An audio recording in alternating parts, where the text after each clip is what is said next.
So I have in front of me here a picture of a man called John Browne. He is a baron and a lord in the House of Lords. He's also president of the Royal Academy of Engineering. You'll notice he was chief executive of BP until his resignation on the 1st of May 2007. He also retired from Goldman Sachs on the 10th of May 2007, literally a week or so later. He was born in Hamburg to a British Army officer. His father also worked as a civilian in Persia, otherwise now known as Iran, and it was the Anglo-Persian Oil Company, which later became British Petroleum.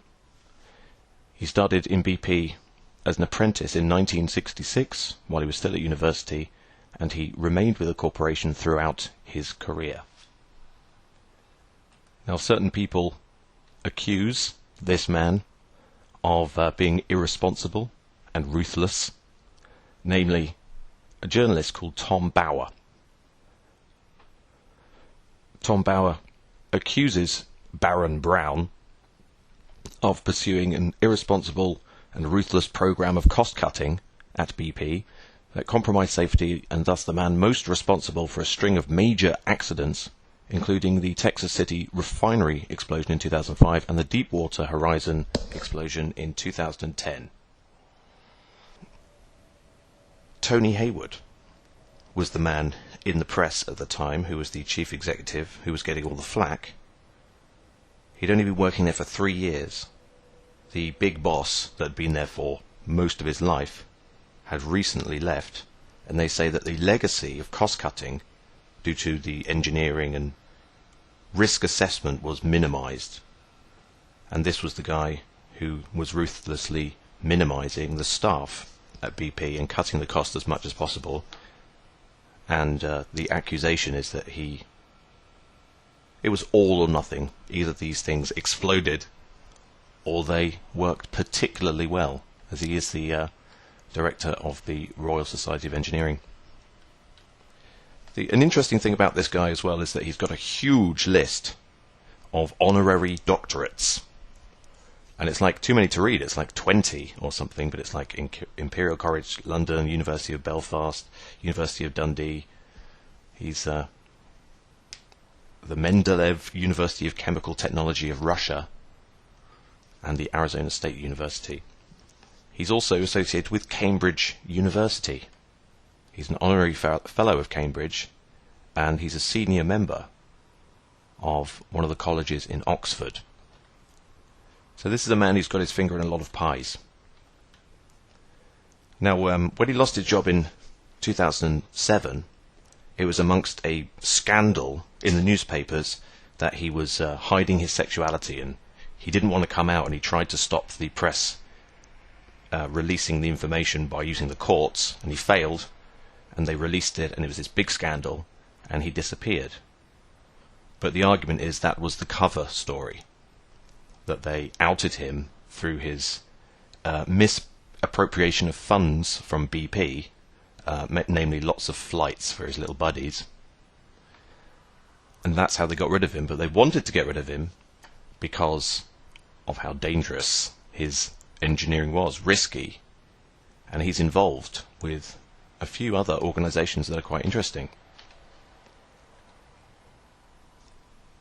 Under current activities on his Wikipedia page, it says Browne is currently managing director and managing partner of Riverstone's Holdings. And of course, he is the chairman of Britain's only shale gas driller, Cuadrilla Resources. But let's look at Riverstone Holdings. Riverstone Holdings is a private equity firm focused on leveraged buyout and growth capital investments in the energy and power sectors. So Riverstone, of which this man is associated, do leveraged buyout of energy and power sectors. Now, the reason this guy is sort of in the news, but not really in the news. This guy should be the story, but the story is about Linton Crosby. And Linton Crosby is a very dodgy man. But the master, the Frack Master General, is Baron Browne. Because he's mixing, as you'll notice, with the Carlyle Group. And the Carlyle Group, really, in terms of the energy and power sectors globally, what they do is they facilitate things like pipelines, very, very long, very expensive pipeline projects. Let's not forget that the Carlyle Group have a long history of employing ex-politicians, especially if they have been president of a country or prime minister of a country. And if you look at their list of political figures that have worked for them over the years, you'll find that the majority of them are ex-American politicians, but some of them are ex-British politicians, notably John Major, ex-Conservative Prime Minister of this country. John Major. This is about his book. He was speaking at Cambridge University. He is a fellow of the Judge Business School. They give him an honorary doctorate in judge business. So this guy is an expert in getting away with doing illegal business practices legally. And he wrote a book about it. His new book, Beyond Business, radiates new ideas and draws lessons for future leaders. He explains some here. Lord Browne is also chairman of the advisory board at Cambridge Judge Business School. He does look a little bit like George Bush Jr. Now, although John Browne is associated with lots of people, lots of companies, and lots of institutions, one of the more interesting ones is that when he lost his job in 2007, he instantly became like a partner or advisor with the Tate Gallery. And a lot of the major art galleries and big public exhibitions are sponsored by BP.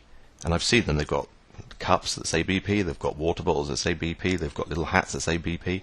When they hold one of these events somewhere, it's just BP advertising. And of course he secures for the Tate donations from foundations, tax-free foundations. And of course all he's really paying for is this symbol that was his idea.